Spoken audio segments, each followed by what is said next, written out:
So this interview is actually a tiny bit different to my usual interviews because when I reached out to Michaela to ask to interview her, she asked to interview me. So I was actually honoured to have two conversations filmed with her because she actually has done so many cool projects. She's done a lot of theatre in her career and a lot of different types of theatre. So I really enjoyed having this conversation and I hope you enjoy watching it, and her interview with me will be linked below if you want to check that out as well. So thank you so much, Michaela, for giving me your time and filming two videos with me, and let's get on with the interview. So today I'm very excited to be joined by Michaela, and I wanted to ask you first about where I first discovered you because I was wondering what people do after their training, and I found your 5-part what you do after drama school videos. So I wanted to ask you a bit about starting out and then talk through your whole process and your whole career. That sounds quite full on for a video. Wow. Okay. But it will be manageable, I hope. Okay. So I wanted to ask, when you were starting out, did you find it harder to get seen for auditions? Yes. And well, I was quite lucky when I first started out. For a bit of context, I trained at the Royal Academy of Music, their 1 year musical theatre course. And when it was getting to the end of that course, like we'd done final shows and everything, Yeah. we had like some last minute workshops. And one of them was with a casting director, Anne McNulty, and a director, Charlie Restonra. But Anne McNulty that summer was casting for Into the Woods at the Royal Exchange. So because I had that workshop with her, she invited me and a couple of other people from my course to audition for that, even though we didn't have agents. And then I ended up booking that job. So I kind of got a bit of a springboard into my first like acting job in my career after graduating from drama school. After that, I didn't have my next acting job for about a year. So I got an agent from that job. So auditions wise, I was getting quite a lot of auditions, but I wasn't booking them. I think because I was new, I was fresh. There was some like silly mistakes that I made in some auditions because like I was new and fresh and didn't really know what I was doing and what to expect. And you learn how to cope with different audition situations through actually doing them. I was lucky that I auditions wise it wasn't that slow for me because I got that first job and then I got my agent soon after. But in terms of work, it was a slow start. And from people that I knew who I trained with who didn't get signed, and just like you meet actors Yeah. as you act. Yeah, the first year is a tough one, unless you're lucky enough to get a year contract in the West End straight off the bat, which is amazing if you do. A girl who I trained did that. She went straight into Phantom. It was amazing. But it's tough when you're first out. And I think even if you get that first job, if that show closes or you decide to move on, you're still kind of back at square one because you still just have that one job on your CV. Yeah. So you're still, I mean, if it's West End, it's easier because it's like, well, you've got a West End contract, you've already broken that glass ceiling, but you're still an unknown to most people in the industry and you've still just had that one job. So even then, like you need to build up your audition technique doing professional auditions. Even when you do practice ones at drama school, they're not the same. And just like people getting to know you, knowing your face and building your reputation as well. I think that's very interesting, and I wanted to ask you something that's kind of linked to what you've already been talking about. But I saw you did a video about getting into the actor musician kind of scene, and I feel like there's a lot of different elements of acting, and like you can be comfortable in one. Like I've trained mostly in screen, so I'd be most comfortable to do that. But when you're branching out, like when I did my actor musician audition for the first time, Yeah. it's quite like intimidating when it's not your main thing and you're like, will I be insulted that I'm auditioning for this? Because I like, so how do you prepare for those kind of branching out into new parts of the industry? Yeah, it's really difficult. And just starting off with the actor and musician side, because that's what you mentioned specifically. With actor musicianship, it's really hard because you can have, and I've heard this from actor musicians who are like full on actor musicians. They're like grade 8 in all their instruments and blah, blah, blah, and play multiple instruments. There are some actor musician shows where it's very much like, it's not complicated. It's just going to be like simple chords. If you're on a chorded instrument, like if people throw other things, whack it in, but like do what you're able to do. Really, really simple. And then there's stuff where they're expecting like orchestra pit musician, but you're also running around and acting and doing lots of different stuff. And like you have to learn all of this music by heart, and it's really, really difficult. So when you're going into the actor musician world, if you haven't trained in it, because there are now courses that are specifically in actor musicianship, if you're just going in as someone who plays a musical instrument and is quite musical, it can be really hard to know if like what level you have to be. So that's a really hard thing to navigate. I personally don't call myself like a full-on actor musician because my instrument, ukulele, I'm self-taught in it. I've never had lessons. I think branching out into other things, so for example, stage to screen, I think, or screen to stage, I think a lot of that is more acting technique, not in terms of acting technique of like the technique is different, it's just where you're putting your intention. So when I've done screen classes after drama school, people talk about the triangle. So in stage, the triangle is going out, you're projecting out to the audience. In screen, you're projecting into the lens. So in stage, because you're projecting out, that you have to expand and be bigger, still naturalistic, but be bigger. With screen, because the camera's picking up everything, you can be so subtle. You don't have to do any extra than just knowing what your intention is and reacting. And that can just be a difficult transition, I've noticed, not to the same extent because I haven't really done much screen work, but going from, say, doing outdoor theatre where you have to be really big, and then suddenly having to do a job where it's smaller and more intimate, and it's like, oh, I've got to like the physicality is different and I don't have to do as much, and I don't, this like changing the scale, that can be a bit of an adjustment. And then there's practical things of like in screen, you don't have to remember a whole play of lines, kind of thing. So there's that aspect of it as well. And I guess in terms of like deciding what you want to branch out into, I think the important thing is to do what you find fun and do what you find interesting. If anyone's seen my channel who's watching this, you probably know I did a music degree before I trained as an actor. So I've always been musical. I can sight sing, I can read music, but my instrument in my undergrad was voice. And I used to play clarinet in school. I was a terrible clarinetist, so bad. And I didn't enjoy playing it. And so many people, when I first graduated, when I mentioned, oh, I used to play clarinet, they'd be like, oh, actor muso is so in right now. Like, you need to pick your clarinet up. You need to do it. And like, I thought about it and I tried, but I hated playing it. And I don't have like all of the money in the world to like pay for clarinet lessons and singing lessons and acting courses. And with like actor musician stuff, like I can't afford to pay for lessons, so I had to find an instrument. And I didn't deliberately find ukulele, I just happened to pick it up and was like, I love this is so much fun.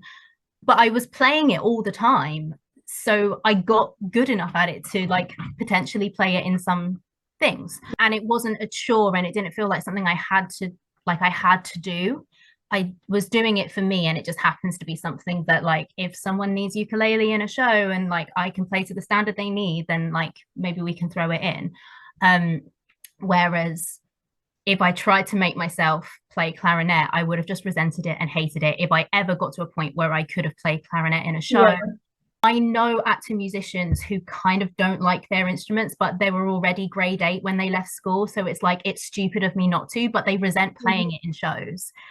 And that's their own decision. But I'm kind of at a point in my life now where it's like, you only have one life, you might as well do things that are fun and that you're enjoying. I think that's some good advice, because auditions, especially in a new area, can be so scary. Like auditioning and singing in a professional audition for the first time was so scary. And I think if there's not an element of you wanting to do it somehow, like how can you put yourself through that? Like it would make it so much harder. Yeah. And also in an audition, you're being judged. So you want to put yourself in the best position, like the most confident position possible. And part of that can be like, I've done this for years. Like I know what I'm doing. I know I'm good at this. If it's something that's newer, I think having an element of, you know, I've picked this song that I really, really like on this instrument that I really enjoy playing. Am I the best at this instrument? No, but I really love playing this and I'm just going to have fun. And if that can come across, then that sounds really good. Said it's the same with like every time they always say in like dance auditions, for example, I'm not a dancer, I'm a confident mover. um, but they always say like just sell from here up, and it doesn't really matter what your feet are doing. Obviously to a certain extent it does. Like if they need someone who can do triple pirouettes and you can't, you're not going to get that job. But if you sell it, like they would rather have someone who maybe can't pick up a routine in 5 minutes, but they can sell like they have, because that's what rehearsals for. If you like do the steps perfectly but there's nothing going on, that's not useful. That's not what they want. Yeah, it's bringing the passion and the love for it, and that's infectious if it's coming from like the right place. If it's like a genuine like I'm having fun, like panels can see that and they can tell that. So, yeah, I feel like what I try to do is, even if I'm like scared, is I know that acting is my main thing. So I try to, like, building off the fun aspect that you were talking about, I try to just like act through the singing because that's the most comfortable element, or like act through the dancing, or act through the instrument part.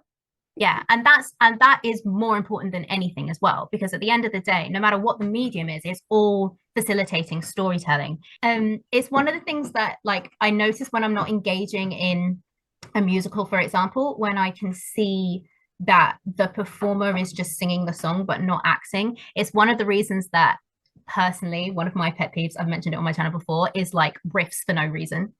Like I love a good riff. I love a tasty riff. I'm not a natural riffer. I need to work at it. So when people can just like throw them out, it's great. But like, what's the point of it? If there's no intention, if there's no reason why that character's riffing, it's just the actor being like, I can riff on this note and it's going to sound sick. It's like, but I don't know, this person's crying over their dead lover. Like, why are they riffing about that? That's, you know, Yeah. It all has to come down to acting and the character. Otherwise, like, you'd just be a singer, you'd be a recording artist, you'd be an instrumentalist, you'd be a dancer. And there's nothing wrong with doing those things, but like if you're an actor, if those things are to facilitate a story, you need to act through those things. They're the medium. I think so. And moving on to when you've been booking jobs, because you've done so much work, like I've researched you, you've done a lot of different theatre shows. So you've probably worked with a lot of different people. So how do you trust yourself and your own acting instincts and your training versus adapting to the director and the project? Oh, that's a good question. Firstly, in general, like it takes time. It takes time to develop your own way of working and a process. And some of that comes from what you learn from classes or you learn from drama school or whatever. Some of that you learn in jobs from directors. Some of that you learn in jobs from other actors, especially it doesn't always happen, but whenever you get the opportunity to act in something and you're with older actors, like you just suck it up. Like whenever you're in a room with actors who are more experienced than you, because you can learn so much just by watching them work. In terms of working with directors, this is where, you know, good directors versus bad directors comes in. And when you're starting out, it can be hard to discern. I've been quite lucky because the majority of my career I've worked with directors who know how to direct actors. Because that's the thing. There are some directors who, like, what they put up on stage, like the end product is great, doesn't mean they know how to work with actors and how to direct actors. And, you know, when an actor is stuck, how do you get that actor to know what to do, to know what choice to make, if that makes sense. Before I trained, like I remember having a situation doing like with the musical theatre society at my uni, we did Parade. I don't know if you know that musical. Yeah, I won't go into the story, it's not important, but anyway, I was playing this character who's singing about all of the stuff that's gone on in Act 1. It's like the opening of Act 2, and I just didn't know what the point of the song was, and so I asked my director, who was doing a PGCE, because it was like Amdram at a uni. Yeah. And I was just like, I don't understand why she's singing what she's singing. And he was like, well, you know, it's the Deep South and she's a Black woman and like slavery was only abolished like 15 years ago or whatever. And I was like, yes, I know all that intellectually, but that doesn't help me figure out why she's doing what she's doing. And I hadn't trained, so I didn't have the tools myself. I was just going off how things felt. Like, this doesn't, and I knew like this feels weird. I don't really know what I'm doing and I'm not feeling anything. And so I had no way of fixing that by myself. Through training teaching me about like intention and actions and things like that, and also post going to drama school, like doing classes about that stuff, that started to give me a process. And then I've built on that in terms of, you know, like text work, like knowing how to break down Shakespeare, working with movement directors who have done a lot, like in my last job that I've just done, like movement about using different elements in movement of the body, or where different characters like move or walk from, which is stuff that like is actually kind of basic, but stuff I'd forgotten because I hadn't used it in previous jobs. And so like you forget, like you remember the stuff that you use the most, right? And I think the big thing is learning how to solve your own problems. Once you learn how to solve your own problems, even if it's not like the perfect solution, but being like, if I get a piece of text, if it's for an audition or whatever, and I'm like, I read it and I'm like, I have no idea what's going on. I know, right, let's break it down into units and let's give each unit a title so I know what's happening. Or I kind of instinctively, I know what I'm doing on all these, but there's this one line and I don't really know what it's about and everything I do feels weird. Figure out what the action is. What is this person trying to do? What is their want? What are they trying to do the other person to get that? That is how you do it, because then you're not relying on a director to tell you what to do. You're relying on a director to help steer and guide you into what's the best choice for the whole show, rather than just being like, tell me what to do, please. Where do I stand? What do I do with my arms? You can come with choices already. You can come with potential solutions. Bring something to the table with your scene partners, or to a rehearsal room. And then it can become more of a discussion as well. It can become more of a, well, from looking at this text and my understanding of the character, I think this is what they're doing, and I think this is where they're coming from. And then, you know, you can all work together to then create the scene and create the play, rather than relying on someone telling you what to do. But that does take time, and it takes confidence in yourself. And then there's just accepting that at the end of the day, the director is the director. So even if it feels weird, if the director tells you to do something, you have to just do it and try and make it work. And that sucks. No. That sucks, but that's also our job. Director is kind of has the final say on a lot of things, especially about what we're doing on stage. So if the director says, you need to stand here, I don't care how you make yourself do that, but like, you need to be here for this bit, you have to make it work. There's only so much. But my character I don't feel like my character would like want to stand there. And like, there are instances where you can have those discussions, like if they're asking you to stand right next to the person you've hated the whole show, you can be like, I hate this, my character hates this character, are you sure you want us to stand here? What's the justification? But at the end of the day, if you need to stand there, you need to stand there. And how does that kind of process change? Because I've seen you've done a lot of R&D, which, if people don't know, is research and development. Yes. So how's that been different? Because I don't think I see that much of people talking about that or doing that much. Yeah, no, R&D is completely different. So R&D, the team are researching and developing the project, right? So they want all of your input. The great thing about R&D, research and development, is that you get so much creative freedom and creative license as the actor.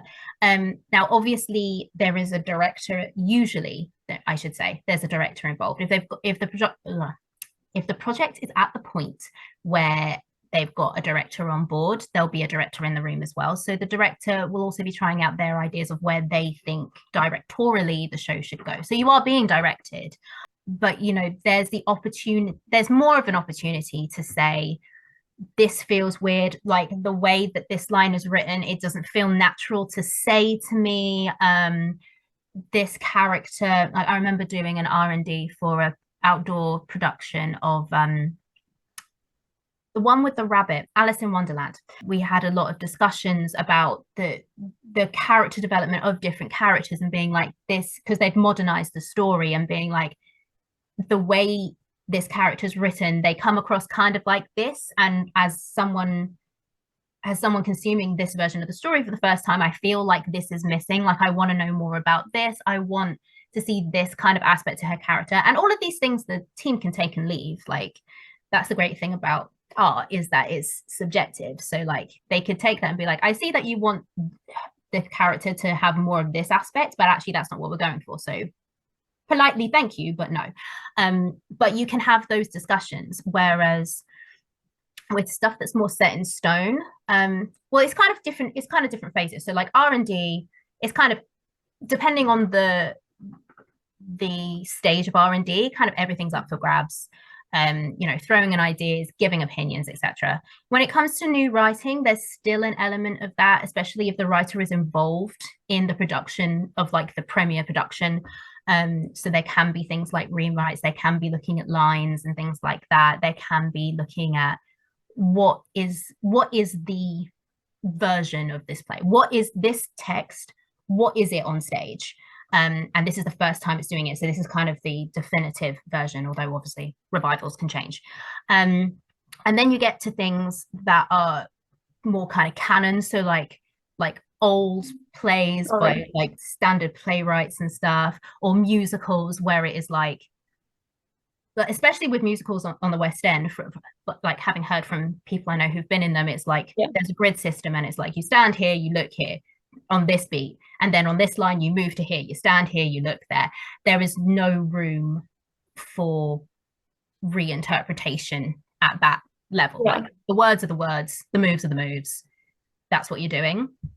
And so you've got to try and find your own interpretation in different ways.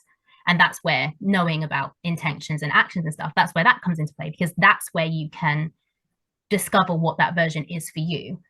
Because maybe, I don't know, I'm trying to think of an example that everyone knows, like the Thénardiers in Les Mis. Maybe your Madame Thénardier before you, their intention because that was to belittle.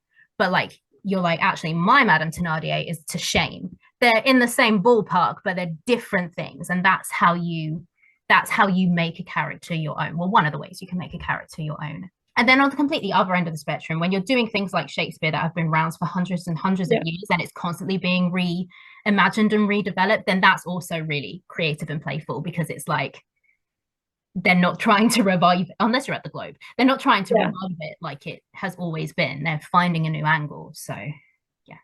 I think that's really interesting. One of the reasons why I really like to do R&D and Shakespeare, because I feel like it sounds like such an interesting, fun process to get to explore it like that. Yeah, it really is. And like, I think depending on the company, other things can be like that too. Like, you can do a revival of a play and it be very traditional proscenium arch revival, but you can still find ways to find play in it. I just think it's like, obviously it's easier if it's something completely new, or if it's something old that you're reinventing in a new way. I know you do writing as well, so do you put that on quite often and be involved in the process for your own writing? I haven't for a while. I'm going through a bit of a journey with the writing.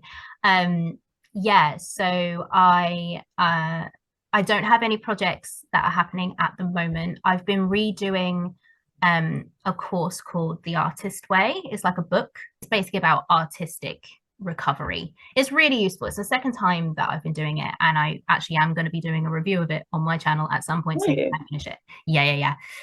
Because it's an interesting book, but I do think it's really helpful. So I've been working through that. I made a video about my DYCP application, which was successful. So I finished that the beginning of this year, I think. I finished my project for that. And yeah, so I'm at a point at the moment where I'm still very much working through allowing myself to play with writing and not overwhelming myself with expectation to get to the point of having something that I could be like, okay, how can I take this further? Which is actually something just in general, not just with writing, that I think is also a really difficult thing in our profession. The pressure and expectation for everything to be perfect and for everything to be, you go into an audition and you're being judged straight away, and like the feeling that you can have of like, I need to be right for this role, I need to be right for this panel, it needs to be perfect, I can't make any mistakes. And then also in rehearsal, and this is something that I personally struggle with to varying degrees, and it's something that I did actually struggle with quite a lot in this last job I just did, because the character was something that's so different to what my usual casting was, of being, and even though we had this whole talk in the rehearsal room about like, explore, play, things don't have to be perfect, of being like, everyone else is so good and they know what they're doing and I don't know what I'm doing, and this feels awkward. And that the perfectionist, which I think is exacerbated by the kind of, it's not classism, but like the, the kind of work where it's like, if you're in this venue or you're in this kind of production, you've made it. And if you're not yet, then like you're still up and coming. Or if you're in the West End, that's the pinnacle of artistic achievement. And if you're doing something like a small touring thing, then like, well, that's cute. When you have that pressure, you can't, it's hard to play. It's hard to be playful and it's hard to be explorative when you have that pressure. And like, it's called a play for a reason. The best creativity, the best art, from like what I've seen personally and what I've experienced when I think I've done good work, where I'm confident I've done good work, is when there isn't any of that ego of worrying about, is it good, and do I look good, and do I look right, and like, am I right? Like, and it's just, you are playing a character and you're completely in the moment, and you're able to be like completely uninhibited and completely playful. And that's why auditions are so hard because like, it is so hard to be playful in auditions, especially West End auditions, because there's the aura of, it's the West End, and then you have like a panel of people just like standing there, and you're in a room, and it's like, I now have to prove to you that I'm West End standard. Like, what even is West End standard? Because a lot of what's in the West End is down to really boring, mundane things like scheduling, right? It's like, do the producers have enough money to book a West End venue, and is the right West End venue available? It's not going into town. It's difficult to, and especially if you're going through periods of rejection as well, like if you're auditioning and not getting work, it's hard to feel valid. And when you're not feeling valid, you make safer choices, or you doubt yourself, and that comes through in your work. And they always say that when you're in work, it's the best time to audition, because you go in with that sense of confidence of like, yes, I'm working, I'm an actor. If you're not working, if any desperation comes through, it can put people, and it's just so hard to manage, and people don't talk about that. I don't think enough people talk about that. Well, I heard from a casting director once that she makes the decisions quite often when people have walked into a room before they've even done anything. So I feel like that's made me put less pressure on myself, because I'm like, there's so much else that goes into it, and everyone's of a certain standard, and like, what someone told me once as well is that, like, you're not underqualified, Lottie, because there's no qualifications that are specifically required. So I think it's more, I approach it not about standard, but about them all finding the right fit for the role. And I think that makes me feel a lot better. Yeah, that's definitely a good way to look at it. One of the things that I always think about is just like all of the things that are out of your control. So like just staying with the West End analogy, like if you are the same size as the person in the role that you're being seen for who's leaving and they don't have to replace the costume, you're more likely to get the role because it's going to save them money. You know, as soon as it's a situation where you're being cast and you're part of a romantic couple or a love triangle or whatever, it's the dynamic between all of those characters. And not everyone is going to be the right person, and that's okay. And just knowing that it's not you, it's not a fault of you as a human being if you don't get a role. But I think that that's something that's taken me like a long time to learn, and there are times where I still struggle with it, and I think that's, you know, normal and human. We don't like, rejection is difficult. We all want to be liked, we all want to be picked, and so it's just acknowledging that and finding your ways to work through it, I guess. I think so, because there'll always be some rejections that hit a lot harder as well. Yeah. And finally, is there anything else that you want to say? Anything you want to promote? I will link the book, and when you post the review of the book, I'll link that in the description. But anything else? The next job that I'm doing is Sorry Prime Minister at the it's going to the Barn in Cirencester, but then it will be in Bath and Cambridge. So if anyone is near those places, look out for it, I guess. And then if anyone's in London at Christmas, I'll be doing Christmas Carol with Antic-Disposition again. So again, if anyone is in London and wants to check it out, that's the main stuff really. And yeah, just hope everyone's having a good time and everyone's okay and happy. That's so nice. And I love A Christmas Carol as well. It's such a great show. Yeah, Christmas Carol is everywhere. Yeah, it's out of copyright, so a lot of places do it. It's a quintessential Christmas show. Audiences that don't like panto, Christmas Carol is a great alternative that still feels Christmassy. It's a good one. And yeah, I did the same production last year, and it's a really lovely company. And it's nice to be in London because I get to go home for Christmas and not have to run for last train. So that is good. Well, I hope you enjoy it. I'll link all of that in the description as well. Thank you for this. Brilliant. No worries. Thank you so much for having me, Lottie. All of Michaela's links, including the link to the video that we filmed together for her channel, will be linked below. So I'd really recommend checking out that video because she actually asked some really interesting questions and brought up some really interesting topics. And I actually really enjoyed the conversation we had there. Like, it gave me a lot to think about after, so I really recommend going over and checking that out. And I loved meeting Michaela, so I hope you enjoyed this. Thank you so much for watching. Bye!